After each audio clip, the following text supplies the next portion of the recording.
At my son's birthday, my sister brought her own cake and told everyone to celebrate her daughter instead. I said nothing, grabbed my son, and left. That night, Mom texted, "Don't be so petty," and I finally lost it. When I was 10, my sister threw a tantrum so loud the neighbors called the cops. The reason I got a slightly bigger slice of cake at our cousin's birthday party. I'm not exaggerating. She screamed, cried, and slapped the plate out of my hands like we were in some daytime soap opera. I'll never forget the way the frosting landed on my shoes, or how she screamed, "It's always about him," before storming out. Her name is Jenna. She's 3 years older than me, and at 35 she's still throwing tantrums. Just now with a husband, a kid, and a whole new arsenal of emotional blackmail. My name's Nate. I'm 32. And for most of my life I've been the quiet, dependable younger brother. The one who paid the bills, who showed up, who stayed silent while everyone else made noise. It's funny, really. I never used to think of myself as passive. I mean, I run a small but thriving graphic design business from home. I have a beautiful son who thinks I'm the coolest guy alive, and I've clawed my way through every kind of struggle to give him a calm life. But when it comes to my family, especially Jenna, I've always just folded, bit my tongue, smiled through the barbs, swallowed my pride. My ex-wife once told me I shrunk around them. And maybe she was right. Maybe I did. But there's something about becoming a parent that shifts things inside you. It doesn't happen all at once, but little by little, you stop tolerating things not for yourself, but for your kid. And it turns out, watching your child get hurt the same way you once did, that flips a switch. Let me back up a bit. My son Oliver turned 8 last weekend. We were keeping it simple, just a backyard barbecue, a Mario-themed cake, and a rented bounce house. Nothing too crazy, but he was thrilled. I'd spent the week secretly building him a new bike. Matte red custom decals. The works. I was planning to surprise him with it at the end of the party. Just us. Quiet moment. Maybe some tears if I really nailed it. Jenna had RSVP 2 weeks before. "Of course we'll be there," she texted, followed by about 5 paragraphs on how busy she was and how hard it was being a working mom and how lucky I was to just work from home. That's her favorite jab. She says it like I sit around in pajamas all day drawing cartoons. Meanwhile, she and her husband Rick have been bouncing between jobs and couches for the past 2 years. And for the past 8 months, I've been covering their rent. Not fully. I told myself I was helping. Just a few hundred here and there when things were tight. But somehow that became regular. Jenna would send a message at the end of every month. "Hey, Nate, can you just spot us again? We're short on groceries and Lily's growing out of her shoes." And I'd say yes, not because I had extra money. I didn't, but because I couldn't stomach the idea of my knee struggling. I love Lily. She's 6 and sweet as can be, even if Jenna has her doled up like an influencer every time I see her. But lately something's been off. Jenna's texts have started sounding less like requests and more like invoices. No thank you, no updates, just amounts, deadlines, entitlement. And that brings us to the party. Everyone was in a good mood. The kids were bouncing and squealing, the burgers were sizzling, and Oliver was beaming in his little Luigi hat. My best friend Ray was manning the grill while I ran around handing out juice boxes and Band-Aids. It was chaos, but the good kind. Jenna showed up about an hour in late, as always, with Rick and Lily in tow. She made her usual scene, talking loud, hugging people like she was hosting, not attending. She wore this white sundress with oversized sunglasses and kept saying things like, "Ugh, I need a mimosa," even though it was a dry party that's just Jenna always playing the exhausted socialite. She barely acknowledged Oliver beyond a distracted, "Hey, birthday boy," before launching into some story about their neighbor's dog biting Rick. I remember thinking, just get through today? Just let it roll off. But it was the little things. She kept referring to Oliver's presents as kid stuff and scoffing when he got excited about Legos. When I brought out the cake, a big rectangle decorated like a Mario Kart track, Jenna made a face and said, "Oh, you didn't go with fondant," loudly like it mattered. But I shrugged it off. I was too focused on Oliver's face, which was glowing. He was surrounded by friends clutching a candle in one hand and squeezing my arm with the other. He looked up at me like I was a superhero, and I swear my heart nearly burst. Everyone gathered around to sing. I lit the candles. Oliver leaned in ready. That's when Jenna stood up. Wait, she said, waving her arms like a stage director. Everyone paused. I blinked. She turned to the crowd with this big performative smile. "While everyone's here, let's sing for Lily too. Her birthday's in 2 weeks." I didn't move. She pulled out a cake. I'm not joking. From a cooler bag on the grass, she lifted out this pastel monstrosity with pink icing and edible glitter. It said, "Happy almost birthday, Lily." in swirling script like she'd ordered it days ago, like this had been the plan. And my son, my sweet, goofy, gentle Oliver, was just standing there, still holding the candle, still smiling, because he didn't get it yet until he did, because everyone turned. The attention shifted, and Jenna, without missing a beat, started singing, "Happy birthday to you!" I felt like I was watching a play where the actors had all changed scripts mid-scene. A few people hesitated, some joined in.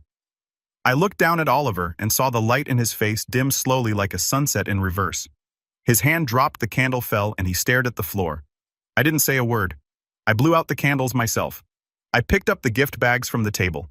I took Oliver's hand, told him we were going to do something way cooler, and walked out of our own backyard.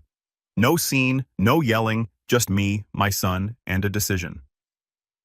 That night my phone buzzed. A message from Mom. "You still paying for their rent this month?" I stared at it for a long time. Then I typed back, "Rent." Oh, I thought we were singing for Lily now. I didn't get a reply, but by morning, the family group chat had exploded. You ever feel that kind of silence where your ears ring? That's what the group chat felt like the next morning, not literal silence. People were talking, but the kind of noise that makes you feel like you're sinking in it. I woke up to 63 unread messages. Mom, Aunt Julie, even my cousin Derek, who usually only pops up to ask for fantasy football picks. Everyone had something to say, but not one of them asked how Oliver was doing. Not one of them asked why we left the party. Not one of them asked if I was okay. Instead, the messages were a flood of concern for Jenna. That was so awkward, Nate. You really could have handled that better. Jenna said you embarrassed her in front of Lily. You walked out with the gift bags. That's so petty. What's wrong with celebrating both kids? It's just a cake. Just a cake. That line repeated over and over, like a bad chorus, like it was nothing, like it wasn't the single moment that broke something in my son's chest. I kept scrolling, waiting for someone, anyone to show a sliver of empathy. But the only message that even mentioned Oliver by name was from Jenna herself. Oliver didn't have to leave. I tried to include Lily because she looks up to him and wanted to feel special too. Sorry if that's so awful, face with rolling eyes. I didn't respond. I wanted to. My fingers hovered over the keyboard more than once, but I just couldn't. I kept thinking about how small Oliver looked sitting on the couch that night, still in his Luigi hat, his plate of untouched party food in his lap. He hadn't even asked about the bike. He didn't care. The magic had been sucked out of the day so fast he didn't know what to do with it. And I hadn't known what to say either. We watched cartoons in silence. And when he finally fell asleep, curled up next to me, I felt like I'd failed him. Not because I didn't throw a good party, but because I'd let her do that to him. Again, that's the thing about people like Jenna. They train you slowly, subtly over years. They make you feel like speaking up is overreacting, like being hurt is childish. Like if you set a boundary, you're the one causing problems. And for most of my life, I believed that. But Oliver's face at that party, that was a wake-up call. I couldn't snooze anymore. Still, I didn't respond. I stayed quiet for 3 days, and then Jenna showed up at my house. No warning, no text. She just showed up like she always did, knocking like the door was hers. I opened at a crack and saw her standing there in oversized sunglasses, her lips pursed, arms crossed over a crop top that said "Mom Life" in sparkly lettering. "I'm just here to drop off Lily's thank you cards," she said, like we were in a Hallmark movie. She wanted to thank everyone who came to her party. She held out a stack of glittery pink envelopes with stickers on them. One was addressed to Oliver. I didn't take them. I just stared. "That wasn't her party," I said finally. Jenna rolled her eyes. "Oh my God, Nate. Are we still doing this? You hijacked my son's birthday. You made him cry. You humiliated him in front of his friends. I was trying to make it special for both kids. I thought you of all people would get that. You're always going on about how we're supposed to be a village and help each other. And I did one thing, and you stormed off like a toddler." I opened the door wider so she could see my face. "He didn't even eat his cake. He hasn't touched his presents. He thinks he did something wrong." That made her pause just for a second, but then she sighed dramatically. "Kids bounce back. You're being so extra about this." And there it was. The dismissal, the brush off. The same tone she used when we were kids, and she accidentally spilled nail polish on my comic books or told our cousins I wet the bed. I didn't. She was always the victim, always misunderstood, and if you challenged that, you were being dramatic. I didn't invite her in. I didn't say goodbye. I just shut the door. That night, Oliver finally asked, "Why did Lily get a cake too?" His voice was so small, I almost missed it. We were brushing our teeth side by side. I took a deep breath. Because some people think it's okay to share attention, even when it's not their turn. He nodded slowly. It was supposed to be my turn. It was your turn, bud, I said, pulling him into a hug. And I'm sorry I let anyone take that from you. That was the moment something inside me solidified. I wasn't just done with the group chat. I was done playing the part they'd written for me years ago. The quiet helper, the ATM, the punching bag, and that decision. That's what kicked off the real storm. I canceled the automatic transfer I'd been making for Jenna and Rick's rent. Not maliciously, not with an announcement, just quietly. I deleted the scheduled payment. That was it. But when the first rolled around and their landlord sent a reminder, all hell broke loose. First came the text from Jenna. Hey, rent didn't go through. Did something glitch? Can you descend ASAP? Then another 2 hours later. Nate, hello. We really need that money. You said you'd help. And when I still didn't reply, a full-blown phone call from Mom. You're really not helping this month, she said, her voice tight. They have Lily to think about. I have Oliver to think about, I said calmly. And I'm not responsible for their rent. You have been? Yeah. And I'm done. Mom sighed like I told her I was moving to Mars. You're being vindictive over a cake. It wasn't about the cake. It was about the years of disrespect, about watching my son get steamrolled like I did. She didn't mean to hurt him, but she did. And nobody has even apologized. There was silence on the line. Not the heavy, guilty kind. The kind that tells you the other person still doesn't get it. You know, she said finally. When your dad left, Jenna stepped up for this family. She was 16 and she screamed at me for crying too loud. She's struggling, Nate. So am I. Another pause. Well, I hope you're happy with your little protest. Then she hung up. I didn't feel happy. I felt nauseous like I'd kicked a hornet's nest, but I also felt something else underneath the nerves. Something sharper, cleaner relief. And then the messages started again. Rick chimed in first. He rarely spoke up in the group, but this time he posted a long rant about family loyalty and how some people only pretend to be generous until they're asked to prove it. Aunt Julie posted a crying emoji. Uncle Mark said he was disappointed. Cousin Derek chimed in to say Nate's always been weird. And in the middle of it all, Jenna dropped the bomb. I just don't understand how someone who claims to love Lily could leave her in the street like this. Thanks for showing your true colors. That was when I broke my silence. I typed one message. My true colors. You paraded your daughter around like it was her party while my son stood there heartbroken. And now you want my money like nothing happened. I'm done being your safety net. Get your life together. It got 10 angry reacts and 1 thumbs up from my cousin Alex, who lives in Oregon and barely speaks to anyone, but it was enough. I muted the group chat, and then came the betrayal. 3 days later, I picked up Oliver from school, and he was quiet. Quieter than usual. I asked what was wrong, and he said, Lily told everyone I ruined her party. I nearly slammed the brakes. Apparently, Jenna had told Lily that Oliver left because he was jealous and that he made a scene and made everyone uncomfortable. Lily in turn repeated this at school. And kids being kids, they believed it, or at least teased him like they did. One girl told him he was too sensitive. Another asked if he cried every time someone else got a cake.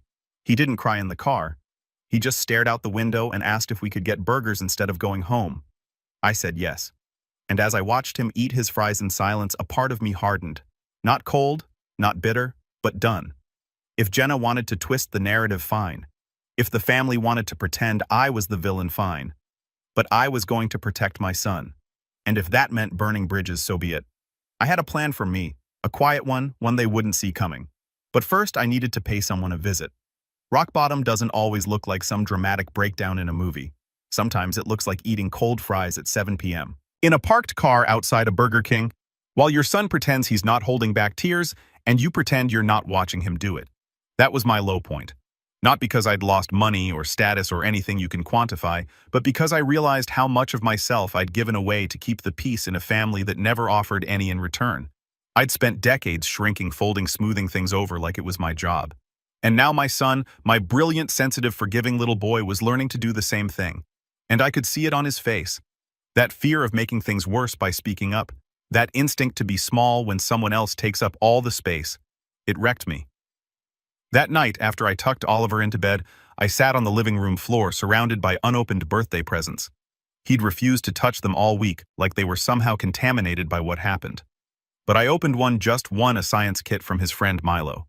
I stared at the box, blinking through the guilt, and finally whispered, "I'm so sorry, buddy." Then I got up and I started writing a plan. It started with a list. Nothing fancy, just a cheap notebook and a blue pen. But it helped to see the words. I wrote, protect Oliver, stop funding Jenna, create space for mom, rebuild quietly, give Oliver his joy back. That last one hit me the hardest. See, I had this version of myself in my head, dad who handled things, who didn't let the world touch his kid, but the truth, I'd let the world touch him anyway. I'd stood there while someone he trusted snatched the joy right out of his hands, and I hadn't raised my voice, I hadn't called her out, I hadn't defended him, I'd walked away. Which sure, maybe that was the right call in the moment, but in the bigger picture, it wasn't enough. So I got to work. The first step was school. I emailed Oliver's teacher, Mrs. Grant, a kind, no-nonsense woman in her early 40s who'd always had a soft spot for him. I didn't go into all the drama, just explained the situation in gentle terms, mentioned the teasing, and asked if she could keep an eye out. She replied within the hour. Thank you for telling me. Oliver is a bright and empathetic kid. I'll make sure he feels supported. It wasn't a fix, but it helped. And the next day when I picked him up, he seemed lighter. Said he got to help lead the class science experiment. Said Mrs. Grant let him use the big thermometer. He even laughed once. Just a small surprise sound when I tried to do the Waluigi voice and completely butchered it. I almost cried in the parking lot. That weekend I decided it was time to give him his bike. I didn't make a big show of it. No party hats or cameras. I just wheeled out of the garage Saturday morning while he was eating cereal in his pajamas. His eyes got huge. Is that for me? I nodded. It was supposed to be your birthday surprise, but I think we both deserve a doover. He ran to it like it was a puppy, spun, the wheels tapped the bell, stared at the custom name decal on the frame like it was a magic spell. Nate's Bike Shop strikes again, he whispered. That's what he called my hobby. Nate's Bike Shop. I used to fix up old bikes on weekends and sell them online for extra cash. Oliver loved to help, which mostly meant handing me the wrong tools and asking if bikes could fly. We rode to the park that day, just us. No distractions, no noise. He wore his Luigi hat and a big grin. And for the first time in a week, he looked like a kid again. That ride, those 2 miles around the lake, became a ritual. Every morning before school, we'd do one lap. Sometimes in rain jackets, sometimes with travel mugs full of hot chocolate, sometimes singing Mario-themed songs off-key. And slowly I saw him open back up. He asked questions again, he cracked jokes, he made up a fake language and dared me to translate it. And me, I started breathing again, but life wasn't all smooth rides and warm beverages. The fallout from the family drama kept creeping in. Jenna tried to call 3 times. I ignored her. Then came the voicemail. You seriously just going to ghost your own sister? After everything, rent's overdue and Rick's car needs a new transmission. Lily needs school supplies. You promised us, you're such a hypocrite. I didn't reply. I forwarded the voicemail to my own email, then deleted it from my phone just in case I ever needed receipts. Mom tried a softer approach. She sent a card. A card. Inside it was a handwritten note. Family isn't perfect. We fight. We hurt each other, but we forgive. That's what we do. Come over for dinner Sunday. Let's move forward. No mention of Oliver, no apology, just move on. I didn't go. Instead, I made spaghetti with Oliver and let him pick the movie. We watched The Iron Giant and both cried at the end. I didn't try to hide it. The truth is, even though I'd cut Jenna off financially, I hadn't really disconnected yet. There was still this string between us. Guilt, obligation, history. Every time I ignored a message, I felt it pull. But every day I stayed silent. The string frayed a little more, and then something shifted. One afternoon, I got a call from an unknown number. I let it ring out, but a minute later I got a text. Hi, this is Linda from Millard Properties. Jenna listed you as an emergency contact and financial guarantee for her lease. They're 2 months behind. We need to confirm whether you intend to continue covering the payments. Guarantor. I sat down cold all over. I never signed anything. I'd sent them money directly, but I'd never signed as guarantee. Right. I asked for the lease. They emailed it, and there it was. My name, my email, my old signature scanned in from a PDF I'd once sent Jenny years ago when she said they needed proof of income to qualify. I had forwarded a tax return and a blank signature page from a generic work form, never a lease. But someone had copied and pasted. I stared at the document, my hands shaking. It wasn't just betrayal. It was fraud. Jenna had forged my signature to get the lease. I spent the next 3 hours calling lawyers, reading forums, trying to figure out my rights. Turns out proving signature fraud isn't easy, especially when it's a scanned image and there's no direct admission, but there was enough smoke that I could threaten fire. I sent Jenna one message. I know about the lease. You have 48 hours to remove my name or I go to the landlord and the police. She read it instantly. No reply. 24 hours passed. Nothing. Then a second message from me. 24 left. That got her attention. Please don't do this, she texted. I didn't have a choice. Rick said we get denied otherwise. You helped before, so I thought it wouldn't matter. You lied. I was protecting my family. You risked mine. Still, she didn't remove my name. So I contacted the property manager and sent over a formal complaint. Explained everything. Attached my ID. My lawyer drafted a short statement claiming I never signed that lease. Millard Properties escalated it. The lease was terminated. Jenna and Rick were given 30 days to vacate or reapply with a new co-signer. Cue the nuclear meltdown. Jenna called me 6 times that night. Left 3 voicemails, each one angrier than the last. She accused me of ruining Lily's life, of making them homeless, of choosing revenge over forgiveness. I blocked her. Then Mom called Nate. What have you done? What I should have done years ago. She's your sister and I'm Oliver's dad. That was the last time we spoke, at least for now. The next few weeks were quiet. We stayed busy. Bike rides, school projects, weekend pancake experiments. I poured my energy into work and landed a new client that doubled my income for the month. For the first time in a long time, I felt like I had space, like I was building something that wouldn't collapse under someone else's weight. And Oliver, he started inviting friends over again. He wore his Luigi hat to bed one night and said, I think I'm back to normal. I smiled, but deep down, I knew we weren't just back. We were building something new, something stronger, and it wasn't over. Because 1 week later, I got a letter in the mail handwritten from Jenna. I opened it slowly, expecting bile. But what I read, well, let's just say it changed everything again. The envelope was bubblegum pink with little gold hearts on the corners. The kind of stationery you'd expect from a pen pal, not a sister who'd forged your name, humiliated your son, and gaslit half the family into turning on you. It sat on the kitchen counter for a full day before I opened it. I'd passed it 3, maybe 4 times, each time thinking, just throw it out. I didn't know Jenna Closure. I didn't know her another word. But curiosity is a tricky thing. Even when you're sure you've turned the page, it tugs at your sleeve like a kid asking for just one more bedtime story. So that night, after Oliver fell asleep on the couch watching Back to the Future, I poured a cup of tea, sat by the window, and opened the letter. It was 3 pages long, written in Jenna's loopy cursive lavender-scented ink, dramatic from the first line. Dear Nate, I know you probably don't want to hear from me, and honestly, I don't blame you. That was the only honest line in the entire letter. She went on to say how hard things had been, how Rick had lost his job again, how Lily was deeply affected by everything that happened, how Mom had cried for 3 straight nights, and couldn't believe her only son would turn his back on his blood. Every line was soaked in guilt-veiled blame and self-pity. And then came the kicker. I made a mistake with the lease, I admit that. But I only did it because I knew you'd say yes anyway. You always say yes. You're the responsible one, the stable one, the one who fixes things. I guess I just assumed that wouldn't change. It wasn't an apology, it was a confession of expectation. She'd counted on my silence, my predictability, my unwillingness to be the bad guy. She was saying, you trained me to use you. And maybe she wasn't wrong, but that version of me, the one who swallowed his pride for peace, who stayed quiet for the sake of family, that version had already buried himself the day I watched my son stare at the floor with a candle in his hand. The letter ended with a request. We're staying with Rick's cousin for now. It's cramped. No privacy. Lily sharing a futon. If you could help us just this one last time, just until we get on our feet, I swear I'll never ask again. Please, Nate, for Lily J.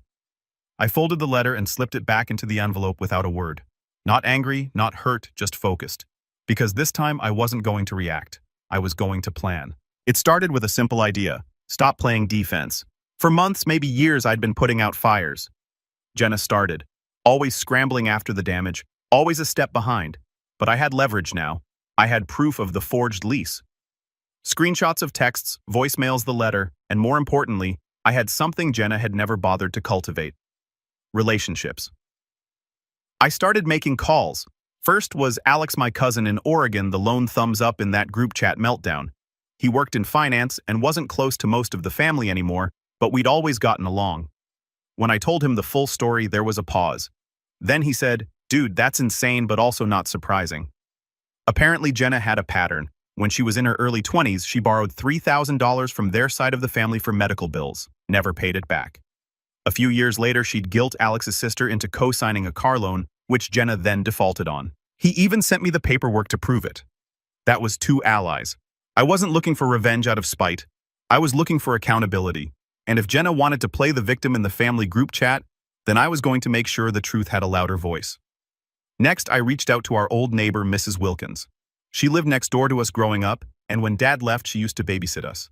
She remembered the early days when Jenna used to bully me into giving up the last cookie or steal my allowance and say I'd lost it.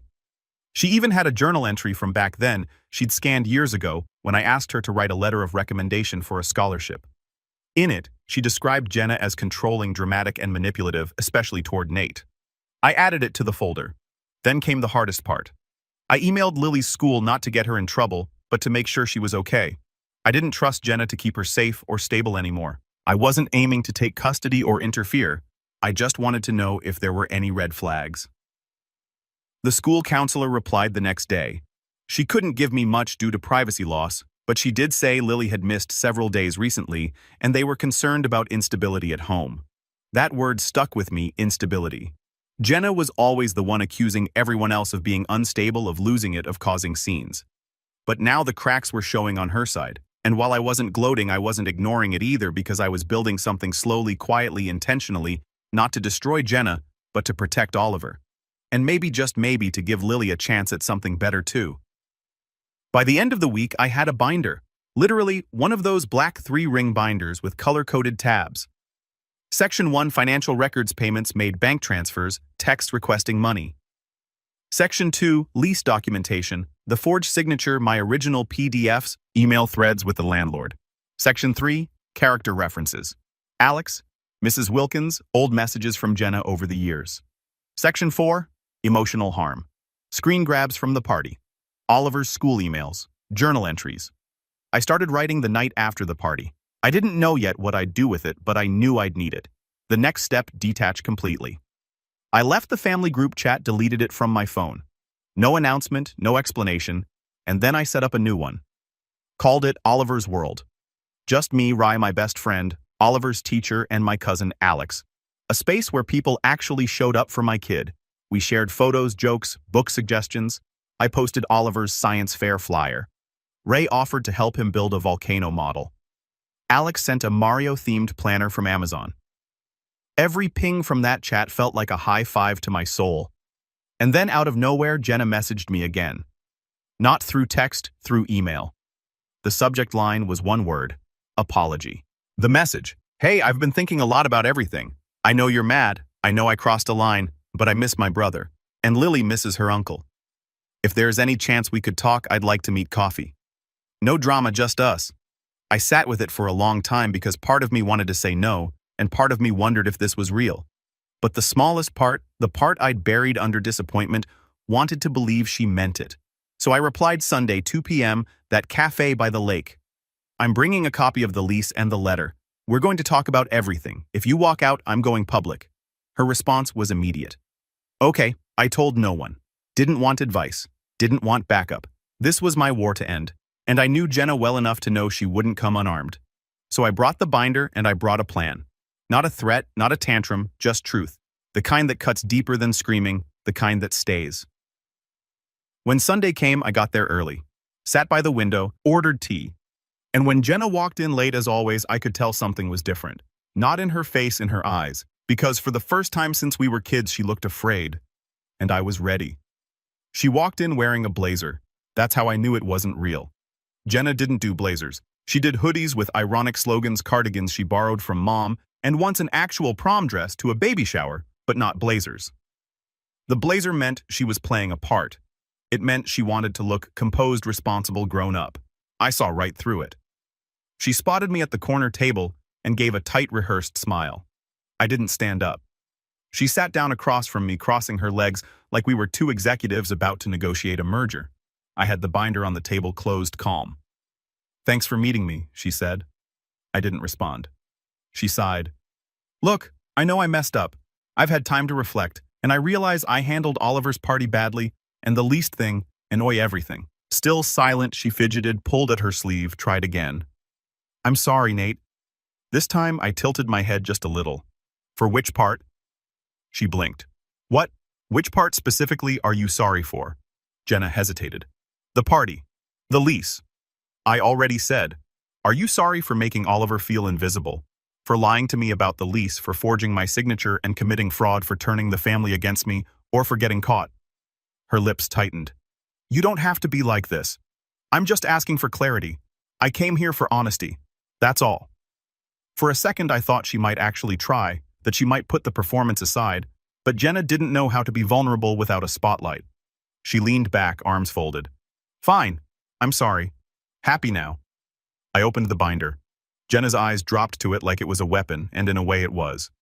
This is every rent payment I made for you, I said, flipping to tab 1. Over $7,400 in total, not including groceries, birthday gifts, or the down payment I gave you when you said Rick's car got stolen, which I now realize never happened. She opened her mouth. I held up a hand. Next I said, flipping to tab 2, is the lease agreement the one with my forged signature? Here's my actual signature for comparison. Here's the email I sent you with the blank form. Here's the version with your edits. The landlord has confirmed you submitted it. My lawyer has reviewed it. I have enough to press charges if I choose to. Jenna's face drained of color. You wouldn't. I haven't yet. I flipped to tab 3. Here are testimonies from Alex, Mrs. Wilkins, and a few others. They outline your history of manipulative behavior, financial exploitation, and pattern of emotional abuse specifically toward me. These aren't accusations. These are patterns. You went to Mrs. Wilkins, she whispered. You left me no choice. I flipped to tab 4. Here's a letter from Oliver's teacher about his behavior after the party. In an email from Lily's school counselor flagging your recent instability.